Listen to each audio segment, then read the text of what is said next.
everybody. Welcome to the game that started my madness. I'm stupid excited. Guys, do you guys understand how excited I am about today? Like, I was almost to the point of tears yesterday how excited I was for today. Cuz this game, and I'm not joking, this game inspired me to write Seduce Me. This game was the reason why I became a visual novel creator. So the fact that I get to share it with you guys, the fact that some of you, or even most of you, may not know what this is a blessing to be able to just introduce you guys. Allow me to explain what this is. This is a murder mystery. This is an epic visual novel that is longer than the Bible. I'm not even kidding you. The word count and length of this visual novel is longer than the Bible. This is by far the longest visual novel there is, and arguably one of the best visual novels there is. Like, to this day, it is considered one of the top 5 visual novels out there. It is also inspired by Agatha Christie's And Then There Were None, which is currently number 4 on the top-selling book-selling list of the world. So if you want a feel of, if you know Agatha Christie's And Then There Were None, you get kind of the feeling of Umineko's inspiration. It is a story that talks to the player. It is meta-based. It talks to you, not just to the characters within the story. So, that being said, I urge you, I will not force it, I urge you to pay attention. I urge you to take in every single detail you can. This game is notorious for repeating things. This game is notorious for saying the same thing over and over to remind you that details are important. Because if you miss one, you will be lost. You will not understand what is going on. I did buy the game on Steam from Manga Gamer, both the questions and answers art. But we will be using this version because it has superior art, it has superior organization, but we will be shutting off VA, the voiceover work, so we can voice it over and we can read the story off to you. For the lurkers who don't necessarily know Japanese, it would be kind of weird to be like, hey guys, make sure you know your Japanese in order to play this game. Let's just say, if you want context of how long this game actually is, it's 120 hours average. Speedrunners, 75 hours. But we're gonna do the best we can to break through this game. Because it is important to me, it is a really fucking good game, I think all of you will love it, I think all of you will go crazy for it. However, for those of you who know Umineko, who have gone through the fires of hell with me, who have gone through this story, I will say,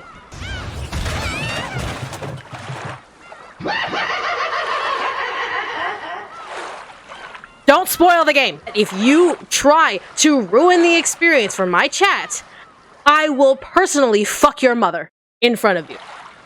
Personally. And make sure you watch Clockwork Orange style. That being said, trigger warnings. For those of you who are adverse to certain triggers, please know that this is the trigger warning list. There is murder, because this is a murder mystery. Who would have guessed? Wait, there's murder in this murder game? You don't tell. You don't say. You figure. There is heavy child abuse. There is a character who is 9 years old, and there are multiple characters who are of the younger generation, who are under 18, who experience abuse. Please know that it is very heavily depicted, but it is done so in a way where it is not making a joke of it. It is not made to be funny. There is reference of sexual assault. It is referenced twice, but is not depicted on screen. The first is a character-based backstory. The second is a threat made by a female character. There is violence, obviously, combat, whether it be natural combat or magical combat. The fighting game. Yeah, so you will see written depictions of combat and violence. There is incest. There is torture.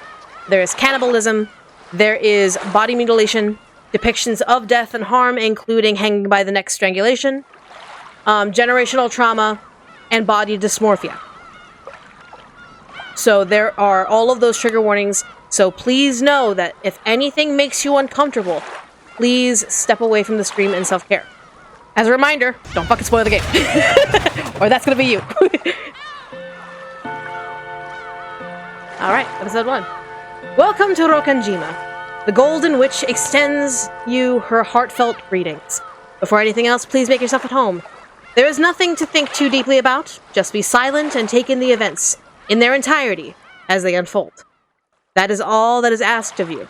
The difficulty level is standard. Let us at least begin on the trodden road. Wasn't there like one episode where the difficulty gets extremely fucking difficult? Yes. And it's not even the end of the game? Correct. This story is undoubtedly nothing more than fantasy. It could not possibly have any relation to real persons, organizations, places, or events. You've been indulging in alcohol again, haven't you? I'll tell you when I've had enough. Holy shit, it is Wilford Brimley. It's diabetes, man! Wait, you've been indulging in alcohol again, haven't you? The old physician let out a sigh as he removed the stethoscope. 2 elderly men could be seen in the dimly lit study, which was filled with dust and a sickly sweet stench. In the corner of this room, which was much larger than what most people would call a study, there was an expensive looking bed, a man undergoing a medical examination, and the physician conducting it. There was also what happened to... dyslexia. There was also what appeared to be a servant watching over the whole scene. Do you want to take Kinzo? Yeah. Bottle is my friend. He's no less of a friend than you, and has stood by my side even longer than you have. The man who had bared his chest with the stethoscope spoke unapologetically as he straightened out his clothes. Even though he's already wearing them. Kinzo-san. Understanding. Because it's the honorific. Because you can, like, I believe in some versions you can click on it and ask about, like, why is it son? Your body only appears to be well thanks to the effects of the medicine. However, if you continue to drink such strong spirits, the treatment will become meaningless. Trust my judgment. Temper your drinking. I think only for the sediment. And he looks like right at the bottle. So you'll never let me down, right? I mean...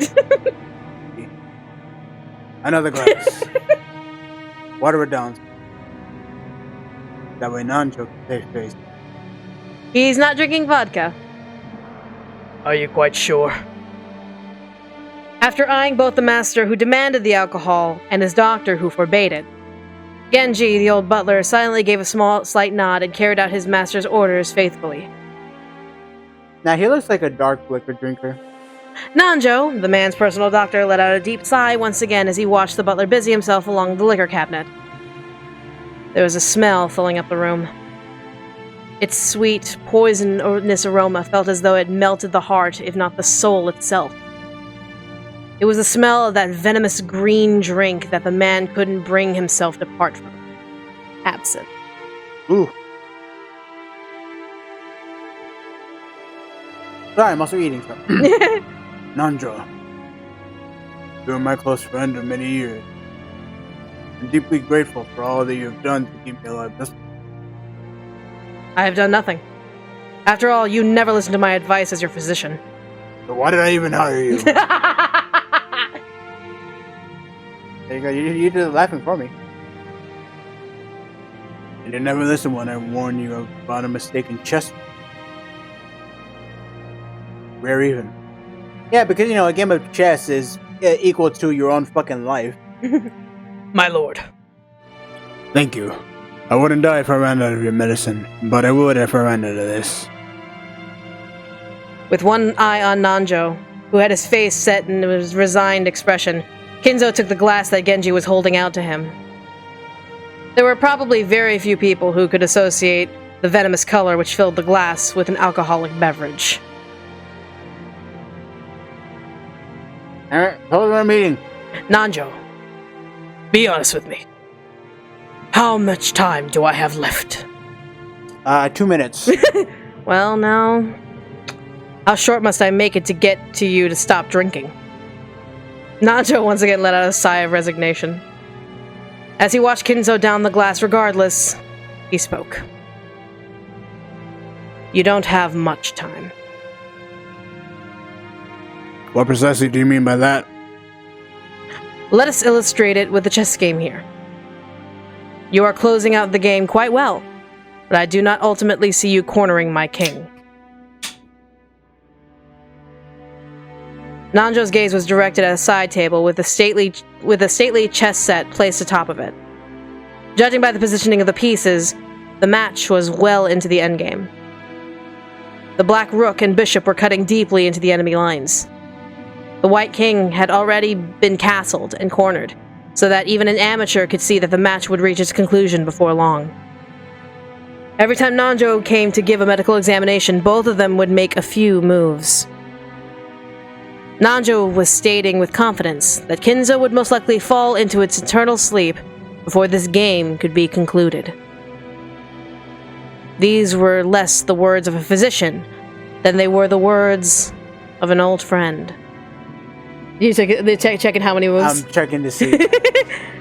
Is this chess FPS?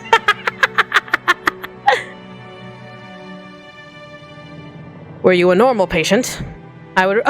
balls. Were you a normal patient, I would recommend that you write a will at this point. And what is a will, Kinzo? Seriously, I've never heard of that in my life. Handwritten instructions to the vultures on how to devour and scatter my corpse? No, not at all. As the word suggests, it is a way for you to record your will for later generations.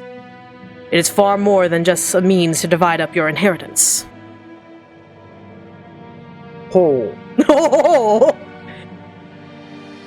And apart from the division of the inheritance, what might I write off? Or of? Oh, there's your regrets, and matters you have left unfinished. Things you want to be passed down, and things you want to tell. Anything you want.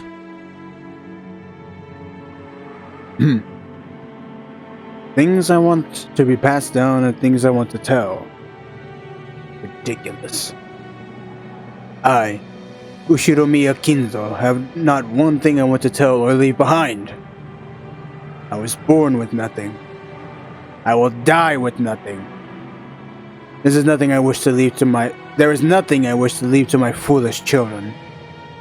Even if the end were to come today, even if it were to come right now, I shall accept this fate of death without a trace of fear. Kinzo-san. I created everything.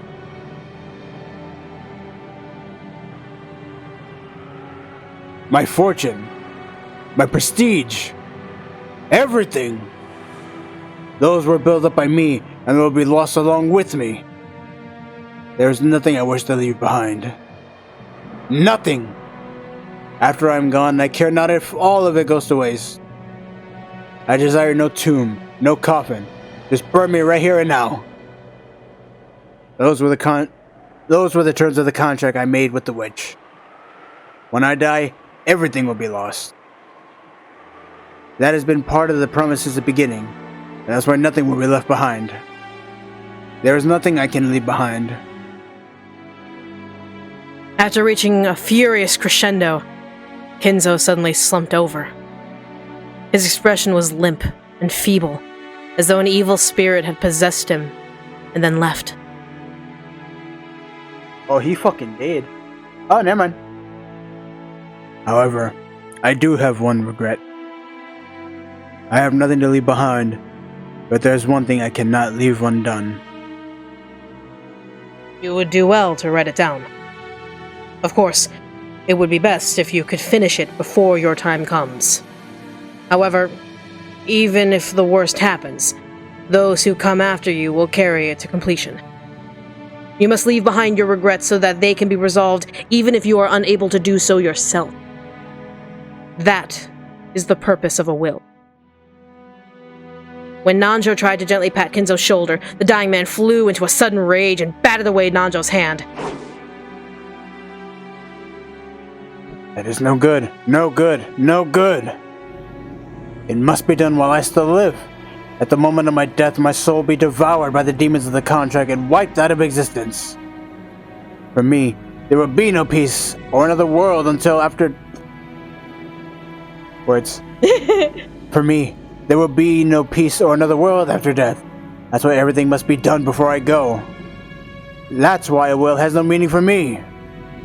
And if I had the time to write such a thing, if I had such time to spare, I'd want to see it. I'd want to see it one more time. I want to see Beatrice's smiling face one last time. Oh, Beatrice, why do you resist me so? I will return everything you have given me right this very moment. I am prepared to lose everything. So please, show me your smile just one more time. Beatrice, I beg of you, you must be able to hear this final plea. That's the kind of woman you are. I beg of you, show yourself to me. You're here, aren't you? You're standing there invisible, listening to every word I say. And even now, you're mocking me from somewhere in this room, aren't you? Please, appear before me one more time and smile. Feel free to scold me, even snatch away my life by your own hands if you wish. I don't want to die alone like this. I cannot let myself die until I've seen you smile just one more time. Beatrice! Beatrice! Sorry, the VA for this game is phenomenal. That's why I suggest anyone play it of their own volition. But that is literally the performance you'll probably get.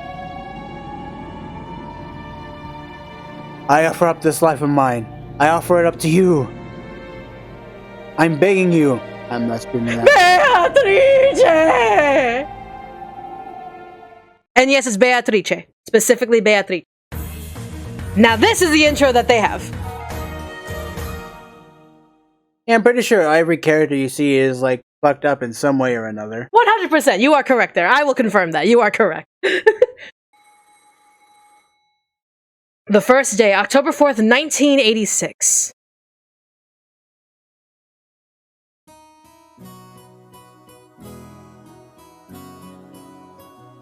Oh. Things sure move with times. I can't believe we'll be able to make the trip in just 20 minutes. I couldn't help but scratch my head and marvel at how far things have come in recent years. We used to go by boat. Back then, we were all forced to endure nearly half a day of swaying back and forth over the sea before we reached Najima. Things have gotten so much more convenient these days. Still, I've never been on a plane this small. I've flown on a huge jumbo jet before, but this will be my first experience in such a tiny one. It's going to shake, isn't it? They say that smaller boats shake more, so I guess the same rule probably applies to planes. Just spare me. Hi, George! Don't worry about it, Raccoon. It'll shake much less than that boat did. Is that you, George Aniki? Don't scare me like that. You just shaved 3 years off my life. Anyway, what's shaking got to do with anything? You don't think I'm actually scared of the plane shaking or maybe falling out of the sky or something, right? Of course not. My mistake. I'm sure you've changed a lot since we last saw you. After all, it's been 6 years since then. You're not a kid anymore. I'm guessing he's 18 now, or? So there's one older cousin who is 18, who just turned 18. Yeah. Then George is younger. I believe he's 17. So Battler is 16. Okay. Yeah. Wait, is that correct? I actually have to confirm whether or not the ages are correct, but I believe they're around 16 to 18 years old, the three of the eldest cousins. The youngest cousin is 9. Okay. So yeah. Sheesh, and here you are, old enough to smoke and drink. Oh, so he's 18. So he's 18. I forgot laws are different in Japan. Yeah. I've got no interest in smoking. But I've always wanted to try some brews. Well, if you got your dad's genes, I bet you can hold your own when it comes to drinking, right? Well, I usually drink for business rather than pleasure. Pretty hard to do business in Japan without it. That kind of says a lot about Japan, but you know, whatever. That's exactly right. So I was thinking I'd take my first shot at it tonight at dinner. That's no good, Badler-kun. You're still a minor. Drinking alcohol is known to stunt the growth of minors and... never mind. Come on, I'm tall enough already. In fact, it'd be easier to find clothes if I shrunk a little. I puffed my chest out proudly. Now say tampons exemption. Until I hit my growth spurt, my height was below average in my class. But then I grew and grew, and before I knew it, I was over 180 centimeters. But just gonna do a little quick calculation as to how tall that would be for us dumb Americans. While Bryan is doing that, I guess I have all that muscle training and those shady mail-order performance-enhancing drugs to thank for that.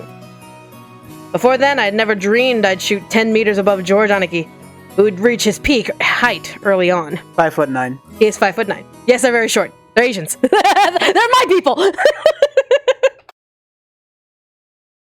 Damn, I'll bet my relatives all say, "Look how big you've grown, Badler-chan," or something. That kind of thing is really embarrassing, so I hope they cut me a break. Anyway, my name, Battler. Well, it's pretty damn weird, don't you think? Yeah, it's pretty stupid. I got to wonder what my parents were thinking when they gave me that name. I've never met anyone who could read it right the first time. I usually get called Sento-kun. Why? Too bad, swing and a miss. My name is written as... Insert kanji here. I can't read the kanji out verbally. Can you read it? The first part of is my family name, Yoroshimira. Yushiramiya. It's a fairly plausible Japanese pronunciation so far. The problem is my own name. That is made up the characters for fight and person, and it's pronounced battler. Put it all together, and you've got Urushimiya Battler. Pretty crazy, right? It's crazy enough that my parents decided to call me that, but it's even more crazy that some government worker let them make it official. Both groups are at the top of my must-kill list. Anyway, this is one of my cousins. His name is Ushiramiya George. He is 5 years older than me. So he's probably... Oh! So he is 18. Wait, then how old is Jessica? Because Jessica... Wait, no! Yeah, George came first, and then Jessica. Sorry. It's been a while since I've played Umineko, so I'm getting the ages incorrectly. It'll be clear who's older amongst, like, the Kinzo's kids, but, like, the cousins are kind of screwy around in terms of age. So he's turning 23 this year. Since the Yoroshimiya cousins consist of 2 boys and 3 girls, I ended up playing with George all the time. What's up? Oh, okay. I hear other than... And because I've always thought of him as a big brother, I still call him Aniki today. Ooh, Badler-kun, look how big you've gotten. You know what they say, leave a boy for 3 days and you hardly recognize him. It must be in his blood, I suppose. Rudolph wasn't all that tall either around his high school years. Perhaps people end up taller if their growth spurt comes late. Nah, that's nothing special. Real man needs to be tough on the inside too. Exactly. Battler here knows how it works.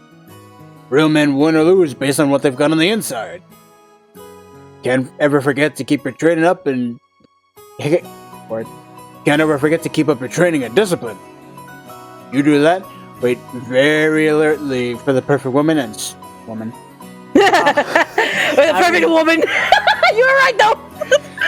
You do that, wait very alertly for the perfect moment and strike.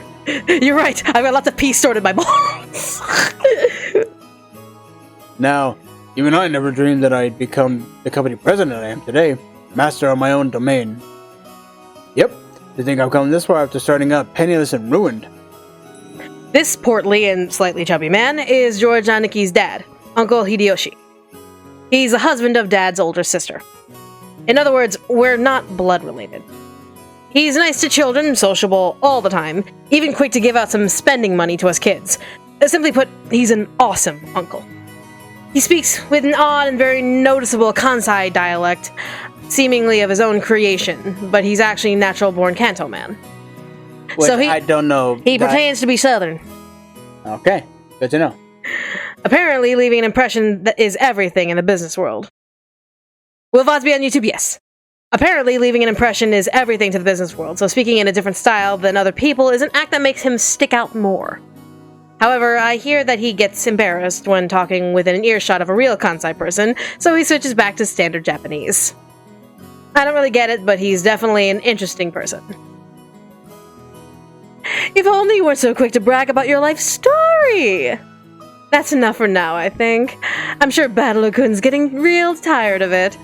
Aren't you? Nope, not at all. Nothing wrong with that. I think it's pretty cool for a man to have some stories he can brag about. I don't have anything like that at all. Oh, really? I'd imagine a man with your looks would leave girls crying left and right, so I have trouble believing that you have nothing at all to brag about. What do you mean pretends like me? Motherfucker, I am Texan. Anyway. No. You're joking, right? Of course nothing weird like that's ever happened to me. In fact, if you know anyone, I'm all ears. Oh, I'm sure you do have some stories. You must tell your aunt all about it later. After all, George never comes with me to anything of the sort. This is my aunt, and Jordaneki's mother, Auntie Eva. She's my dad's older sister.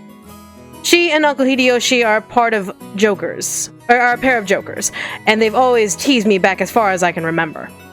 This sometimes made them a bit hard to get along with when I was small. That said, I'm currently in the process of discovering that they are still hard to get along with. Even so, Jordaneki's family is interesting and fun, and they seem to get along just fine.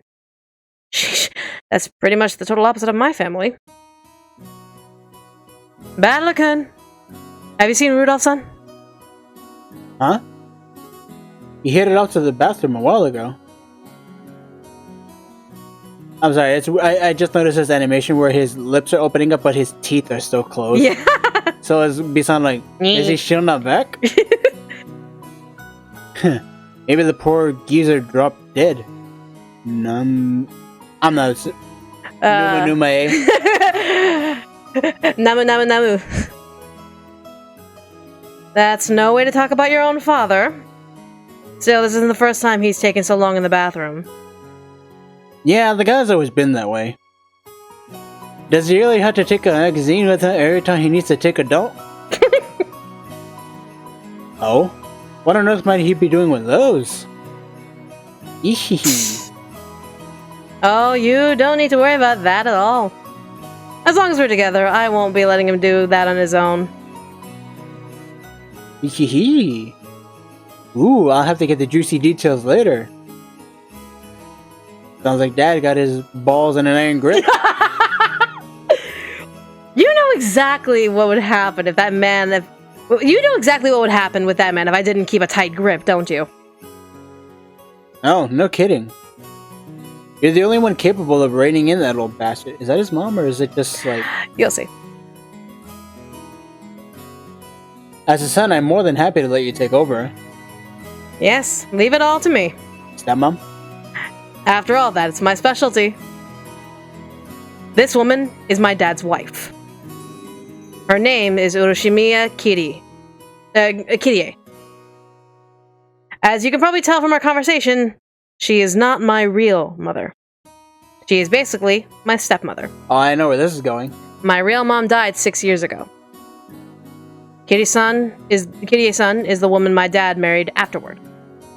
I mean, I'm not a kid anymore. It's way too late for me to start calling his second wife Mom. And I doubt she feels like using the word son on this massive kid who's no relation to her at all. We aren't little kids. We know there's nothing to be gained by fighting. So we decided that we wouldn't force ourselves to pretend that we were family. I've decided to act a bit more frank with her, as though she's a friendly neighbor instead. It's much easier to just keep a little distance, instead of forcing ourselves to act all close and making each other uncomfortable. Kirie-san has been very open about all this, and thanks to that, we've been able to get along pretty well. As we were capitalizing on Dad being away in the bathroom to badmouth him, the man himself came back, wiping his hands with a handkerchief. Barlo. Hey, what's up, Dad? Wait! Ow, ow, ow, ow, ow, ow. Don't pinch my ear! Ah! So, you've been talking trash about me with Mom again, haven't you? What makes it so hard to show a little respect for your father, Ow, ow, ow, ow, ow, ow, ow, ow!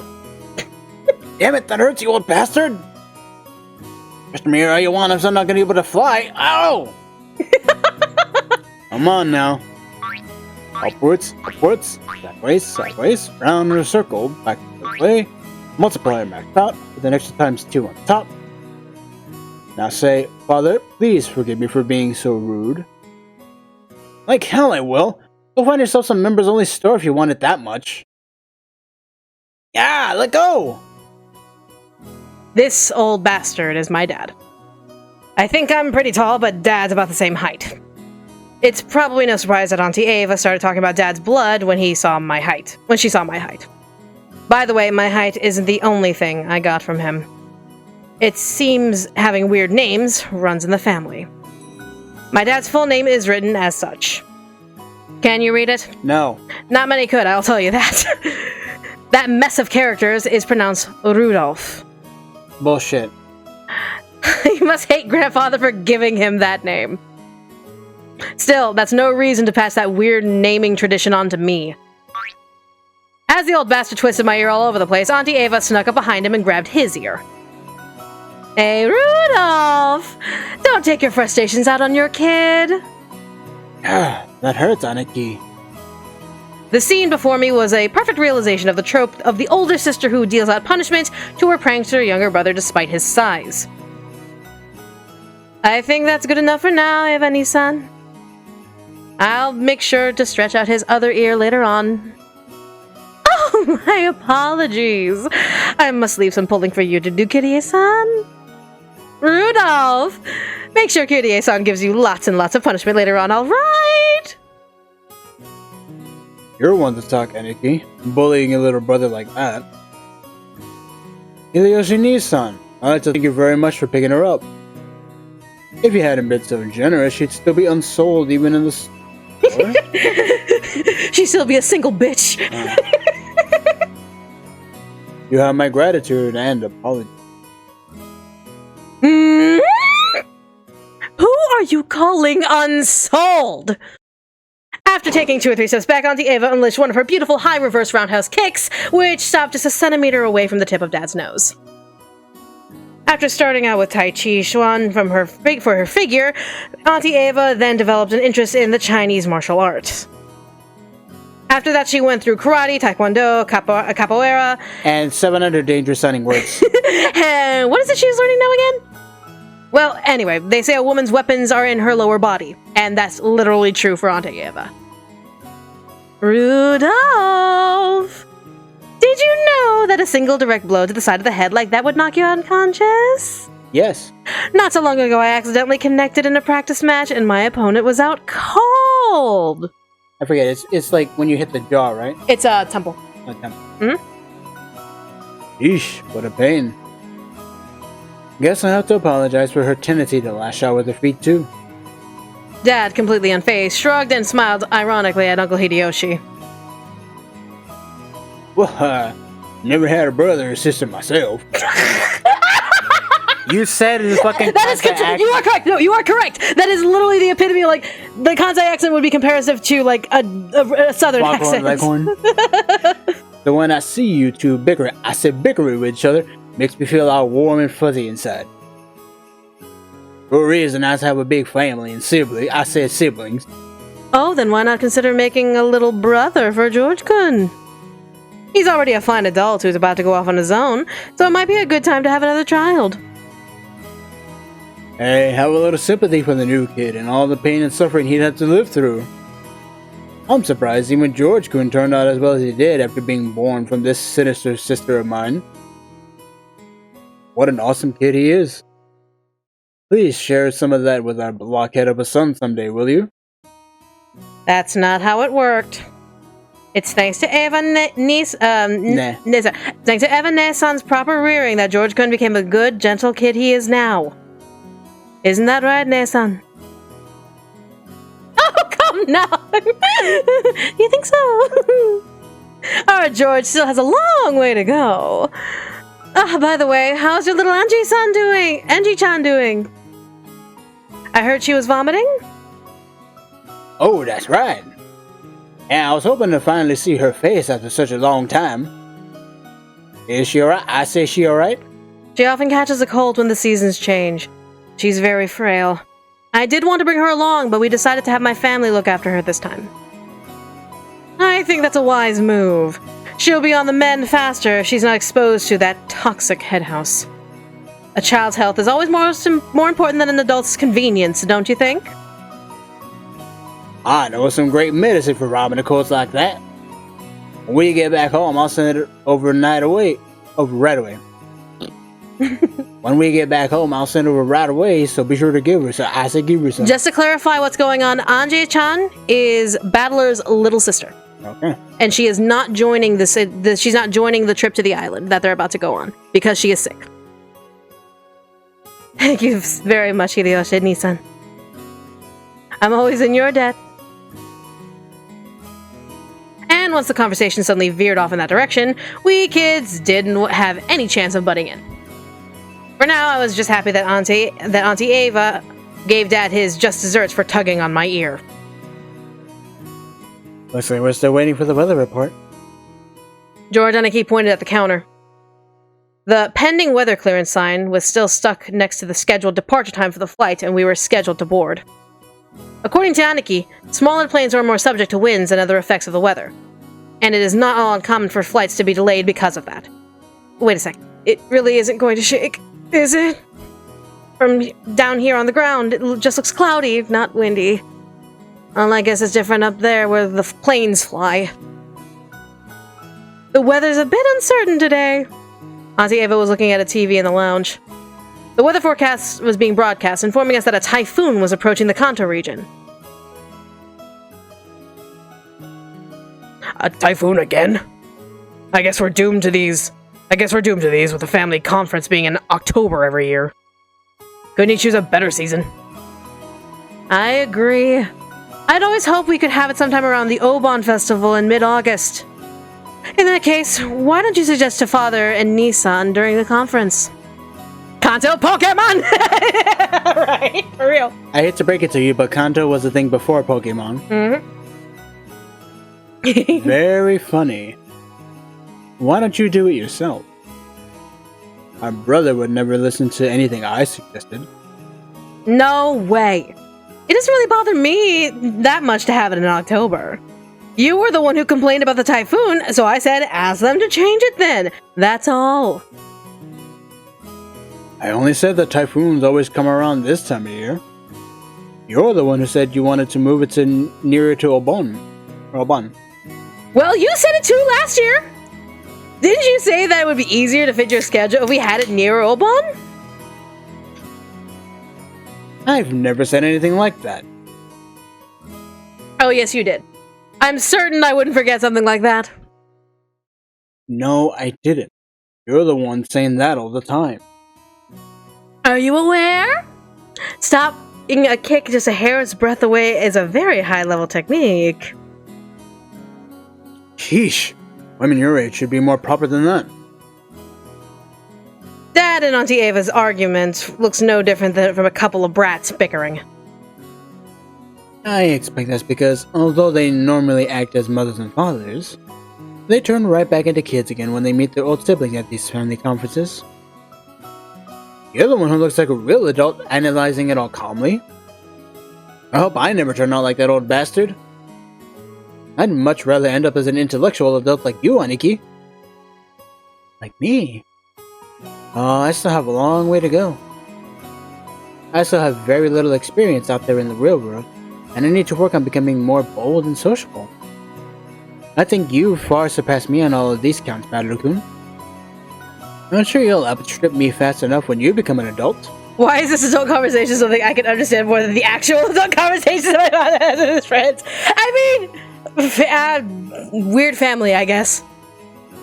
George Aniki scratched his head and laughed, as though trying to hide his embarrassment. Of course, he was just being humble. Aniki entered a university and became an apprentice at Uncle Hideyoshi's company at the same time, studying both academics and how to become a business emperor in parallel. Then, right after graduating, he got into Uncle Hideyoshi's company as his father's aide, piling up a lot of real-life experience as he devoted himself zealously to his work. He even has grand dreams of one day standing on his own and becoming lord of his own domain. Aniki is a real paragon of a man, sparing no effort as he strives towards his goal. It's no exaggeration to say that I really respect him. And then there's me. I'm nothing at all like Aniki. I'm living my happy-go-lucky idle high school life to the max. I've got no dreams for the future. I'd like to just sit back, stay cool, and let the money flow in, but of course that could never happen. When Aniki was my age, he had already formed an impressive objective and had started devoting himself towards studying for that goal, so I guess I can't compare at all. My dad just says, sure, you can study at my company if you like cleaning toilets. Damn it, I'm not going to be in the debt of that old bastard. I'll find my way myself. I guess that intensity was my one qualification towards adulthood. Should I go on one of these... Should I go on one of those self-searching journeys that are all the rage these days? Well, it's not like I could mooch off my parents for that kind of money. Whoa. Right then, Uncle Hideyoshi shouted out loudly. Uncle's a really nice person on the whole, but he does have a problem controlling the volume of his voice. Like me! When I looked over, I saw that he was greeting Auntie Rosa, who had come late. Oh ho! If it isn't Rosa-san! Maria-chan, long time no see. Look at Japanese honorifics with a southern accent kill me! Long time no see! Just so everyone knows and is aware, Maria here, very nice sweetheart, is 9 years old, and she has a little bit of a speech pattern. She says ooh either at the beginning and or bookending her sentences. So you're gonna hear ooh an awful lot. I apologize, I will try to minimize it as much as possible as to not dampen the experience for anyone experiencing Maria's story. Maria! Shouldn't that be it's good to see you again? Greet your uncle properly! It's good to see you again. There you go. Well said. How about some candy as a reward? I said some candy. Oh, huh? Where did I put him? Rose-san, it's good to see you again. It's good to see you too, Maria-chan. I know it's Maria-chan, but... Maria? I'd probably go Maria. So it's Maria. Yeah. It's been too long, Kirie-ni-san. Hideyoshi-ni-san. Kirie-ne-san. Hideyoshi-ni-san. And... Oh, Battler-kun? Oh, look how big you've gotten! Come on. It's embarrassing hearing that from every person I meet. Hey, Rosa. You're late. If the plane was on time, you'd have barely made it. I'm sorry. We had some trouble making our train connection. So we're waiting on the weather yet again? Oh, don't complain. I much prefer the 30-minute plane trip to spending 6 hours bouncing about on a boat. Even if we're kept waiting here for an hour, it's still much faster overall. Maria-chan's gotten huge too. So, how tall are you now? So how tall am I now? Maria parroted Uncle Hideyoshi's question, looking up at her mother. I guess she doesn't remember her own height. She's probably right in the middle of a growth spurt, so her height must change every month. Shut up, Pillow! In just a few more years, she'll probably start looking very feminine. How tall were you the last time you got measured? She keeps getting bigger and bigger. Don't you? I think she's grown quite a lot since last year. Let's see, she turned 9 years old this year, didn't she? 9 years old. Ooh. That's right, you're 9 years old now. Glad to see you're doing well too, Maria-chan. Up, you? I guess it got a bit too heavy to play airplane with. George, Aniki, what a rude thing to say to a lady. Here, I'll do it. Up you go.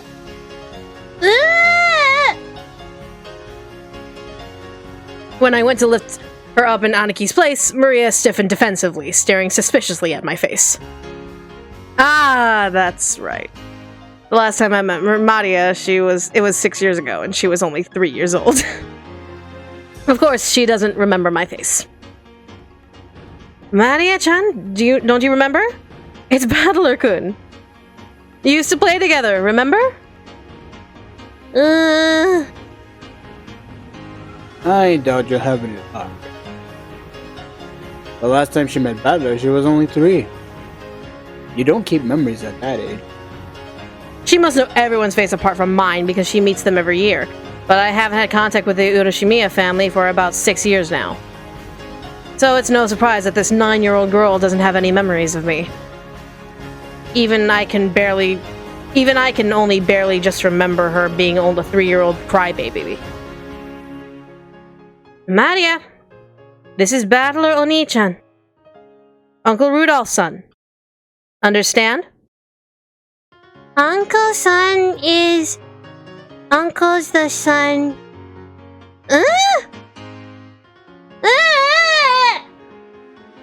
That ooh is probably the sound of her brain breaking, unable to understand the complicated explanation. I guess it's a bit too confusing for her. Maria-chan, this is Battler-kun. He's your cousin, like me. Like George Oni-chan? Battler? Cousin? Ooh. That's right. You've got it.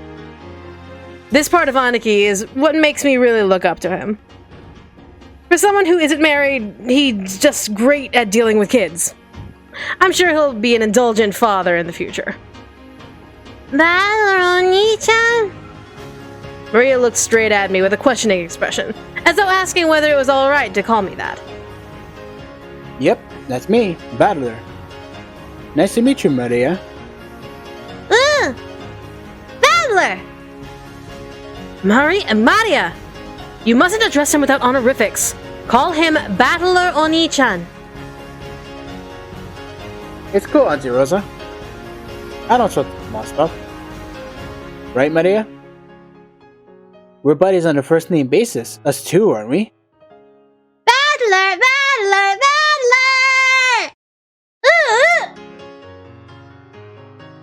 That's right. Maria. Ooh. We horsed around for a while to make up for the 6-year gap in our friendship. She probably still thinks of me as nothing more than a big new friend, but the things will probably work out as we get to know each other again. But I'm surprised. She's just the way I remembered her being 6 years ago. Seems that people just don't change that much after all. I'm a bit happy that she's still the pure innocent girl I remember. Her name is written as such. That one's not so difficult to read. Of course, it says Maria. The third character looks like a cross, which is pretty cool. Her feelings don't usually show up on her face, so it can be difficult to know just what she's thinking, but that's just how she looks on the outside. On the inside, she's just a sweet, normal girl. Then there's Maria's mother, Auntie Rosa. She's my dad's younger sister. Rosa is written as such. Here's a name that's totally not Japanese. Sorry to say it, but her name's almost as ridiculous as Dad's. I've got to respect her for not ending up as screwed up as he is. When I think about it, all the names of my family sound foreign.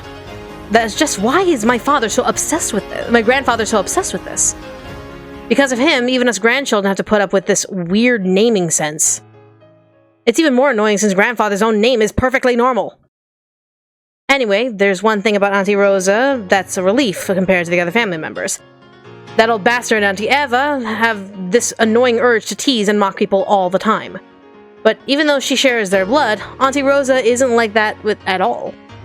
She has the most common sense among all the other siblings. Like Uncle Hideyoshi, she's a kind aunt who will always be on the kid's side. However, possibly because she's more strict as a parent, she's not liberal with handing out spending money like Uncle Hideyoshi is.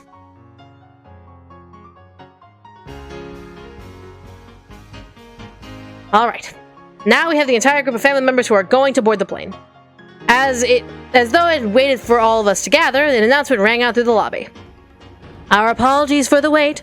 Boarding will now commence for Flight 201 to Nijima. We ask that the passengers please form 2 lines in front of the counter, behind the white line. Rosa, you still haven't gone through the boarding procedures, right? Hurry up. Oh no! Maria, come on! We had to go through a metal detector before getting out on the runway. Our small plane wasn't as massive as an international flight, but it was still a plane. A staff member holding a metal detector checked us all. Once all of us cleared the check, we followed the staff member out onto the runway. Come to think of it, everyone here is in the Yoshimiya family. It's like this is a reserved charter flight or something. Isn't it Ushiromiya? Ushiromiya. Sorry, my dyslexia is like shortening words and I hate it. Our group stopped in front of the entrance to the airplane. Then our guide turned around and spoke, looking down at the passenger list as she did. Boarding will now commence. As I call out the names on the passenger list, please take your seats in order, starting from the front row on the right side and going right to left, then on to the next row. I will now begin reading the passenger list. Yoshiromiya Hideyoshi-sama. Oh, I'm first. Right here. By the way, do you have the candies, Ava? What's it like to have a child be Shut up, Retro! I've been looking all over for them, but I can't find them. Yoshiromiya Eva-sama? They're in my handbag. I'll get them once we're inside the plane. I heard that candies are a good way to protect your ears from hurting due to variations in atmosphere pressure when landing or taking off. Actually, that's bubblegum. That's probably what they're talking about. Hope I get a window seat. Don't worry. There aren't any other kinds of seats. According to George Aniki, there were apparently only 2 lines of seats.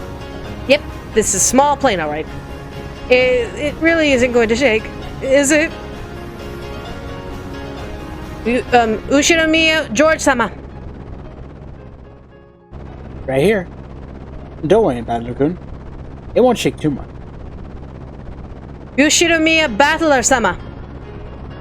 Aniki, how much is not too much? You can just swim if you fall from a boat, but if a plane crashes, you're screwed, right? We'll all get our own parachutes in our seats, don't we? Wait, we don't? Yoshiromiya Rudolph-sama. Come on, Battler, quit being a wuss and get in. Ow, Dad! Don't push me. We don't get parachutes. Yoshiromiya Kirie-sama. Alright, stop fooling around. Let's move along. Ow, Kirie. Don't push me. This blockhead isn't moving forward. Yoshiromiya Maria-sama. Forward! Forward! Yoshiromiya Rose-sama. Maria! Keep quiet. This is your pilot, Kawabata. We'd like to thank you for taking New Tokyo Aviation Flight 201 today. You forgot that We estimate that the flight from Nijima Airport will take about 20 minutes. We are receiving reports of atmospheric turbulence. There might be some shaking of the aircraft, so we ask that you do not fasten your seatbelts right after takeoff. Aniki, Did that guy just say we needed to wear seatbelts? In our jumbo jet, they let you undo them after takeoff. So it's gonna shake so much we can't take them off? Damn it, you tricked me. It is gonna shake after all. Where are the parachutes? I knew we should have taken the boat. By the way, Daisuke Ono voices Battler, and he does a fantastic job.